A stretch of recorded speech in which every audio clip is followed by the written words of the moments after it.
Hello guys, it is time for the long-awaited leak detector experiment, and we're going to do it like brackets, guys. We're going to pit leak detector against leak detector and whittle it down until we get to the best of the best, the greatest leak detector of all time.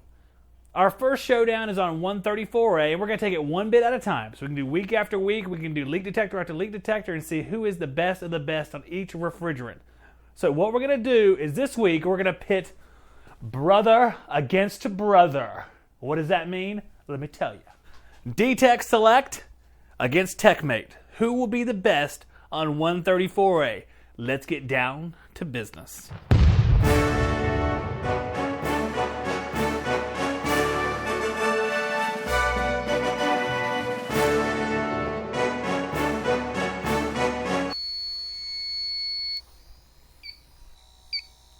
We have our piece of crap coil sitting here on the table. If you guys recall from about a month ago, this is the coil that passed the vacuum experiment and confounded the BlueVac app by appearing to be without leak.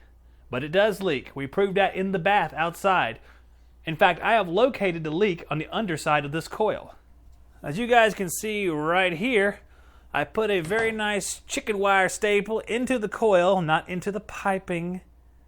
Not into the piping. I put the chicken wire staple there to indicate where the leak hits off. I've done some testing already, and I wanted to confirm where the leak was. I put a small amount of 134A in this coil, and what I'm going to do is pump it up with nitrogen to around 125 psi. Then we're going to see if these two leak detectors can find that leak. Keeping in mind it was extremely small. And if they find the leak, we'll keep moving downward till we get to whatever psi. They don't find the leak. As you can see, we're right around 119, 120 psi on the gauge. It looks like it is going to find it. So the Tek-Mate found it at 120 psi. Here we have the D-Tek Select. Make sure it's all cleared out. I did find it. Ringing off a little bit higher, but it definitely does find it. Now we have it set up around 75 psi.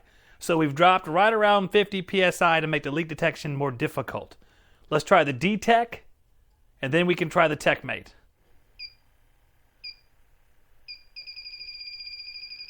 The D-Tek definitely finds it still. D-Tek Select is finding these leaks.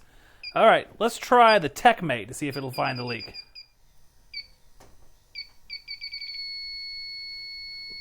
Looks like it'll find it as well. Let's step it down a little bit more. Now we are looking at right around 50 psi. Here goes a D-Tek Select.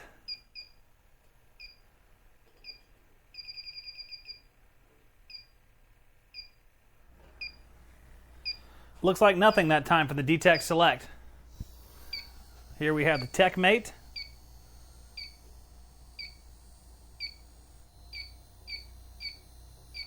Nothing there. So it seemed like it was almost a tie, but we have to call a winner, so we have to figure out what makes a winner out of these two. So I think I know what it is. You guys can tell me what you think in the comments.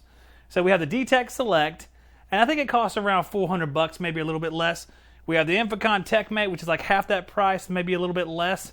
But we're not going to call it on price, because you could just say this costs more, so I'm going to get this one for 134A. But I'm going to tell you this. When I walked around with these two, the Tek-Mate would go off inadvertently sometimes, like whether the air was passing through the sensor or something like that, or some kind of weird motion, it would cause it to go off a little bit. So because of that, and I'm not sure why that is, maybe you know, you can put it in the comments, I'm going to choose a D-Tek Select. So the winner of this round is the D-Tek Select. We'll pit it up against something else coming up real soon. We have to have another brother versus brother with the filled piece ones. Maybe we'll do that one next.